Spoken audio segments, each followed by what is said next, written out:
It began quietly. No press release, no public announcement, just a few signatures on a classified document deep inside the Oval Office. Behind those closed doors, President Donald Trump had just authorized something that would shake Latin America to its core. The CIA was now cleared to operate inside Venezuela, officially. The mission was about stopping drugs and illegal migration. But in Washington, whispers said something else, something far more dangerous. For years, Venezuela had been a sore point for the United States. Under President Nicolás Maduro, the country had spiraled into economic collapse, political chaos, and mass exodus. Millions fled across borders, seeking food, work, survival. But according to Trump, there was more: a growing river of narcotics and organized crime pouring into U.S. waters.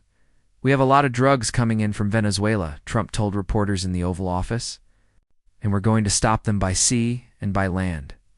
Those words, simple as they sounded, masked a deeper decision. Trump had quietly expanded the CIA's powers, allowing them to conduct lethal, covert operations across the region. At the same time, he had signed a secret military directive authorizing direct strikes on suspected drug cartels operating from Latin America. The policy, CNN later revealed, gave both the CIA and the Pentagon freedom to target what they called narcoter networks, but with very little oversight. And Venezuela was now at the center of it all. Inside Caracas, the reaction was instant. Venezuelan Foreign Minister Iván Gil appeared on state television, visibly angry, reading a statement that called Trump's comments warmongering and a violation of international law. Moments later, President Nicolás Maduro himself addressed the nation.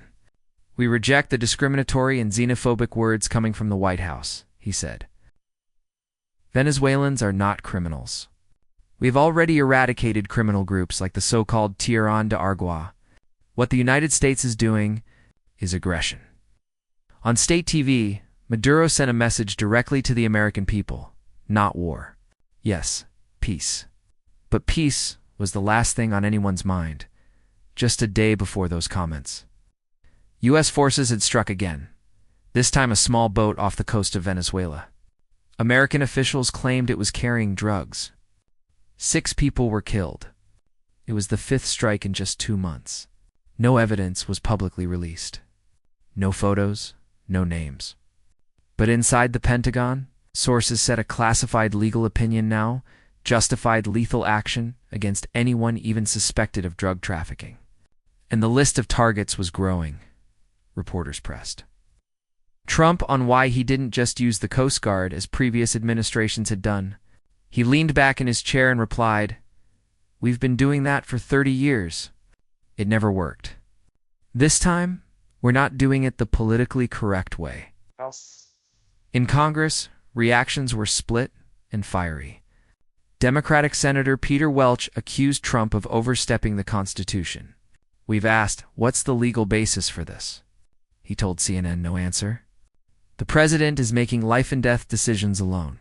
No oversight. No accountability." Even some Republicans were uneasy. Senator Rand Paul said the U.S. was sliding into secret wars that the American people never approved. But others in Trump's party, like Senator Jim Risch, defended the move, calling it exactly what a strong leader should do. While Washington argued, something else was brewing in Venezuela. Opposition leader Maria Corina Machado, who had just won the 2025 Nobel Peace Prize, was becoming a new voice of resistance. In a live interview with CNN's Christiana Monpour, she didn't hold back. "Maduro is leading a criminal narcoterrorist structure," she said. "We need help. We need the United States to stand with us before it's too late." Machado's plea sent a chill through both governments. For Maduro, it confirmed what he long feared, that America was no longer just watching. It was intervening. For Trump, it was fuel. Support from a Nobel Peace Prize winner gave political cover to an operation already well underway. Then came another twist. Sources inside the Pentagon leaked that one of the recent strikes hadn't targeted Venezuelans at all, but Colombian nationals on a boat that had departed from Colombia. This revelation expanded the scope of the operation far beyond Venezuela's borders. The CIA's mission, it seemed, wasn't confined to one country. It was becoming a regional campaign, a shadow war across the Caribbean. By late summer, U.S. surveillance planes circled over the Caribbean Sea daily. Venezuelan radar stations tracked them, while coastal defense units were placed on alert. Maduro hinted he might declare a state of emergency, warning that an American invasion could be imminent. "If they come for us," he said, "we will defend our land." In Washington, the White House remained silent on specifics. Every question about the CIA's role was met with no comment. But Trump's words spoke volumes. He told reporters, "I think Venezuela is feeling the heat, but they're not the only ones. We're not going to let our country be ruined by others sending their worst." Analysts noted that Trump was reviving one of his oldest themes, blaming foreign nations for America's problems. But this time, backed by covert force. For decades, Venezuela and the United States had been locked in a dance of power, oil, and politics. But this was different. Now intelligence agencies, secret missions, and unmarked planes were part of the story in the shadows. The line between counter-narcotics and regime change was beginning to blur. Some saw Trump's actions as bold and necessary, a long overdue response to years of failed diplomacy.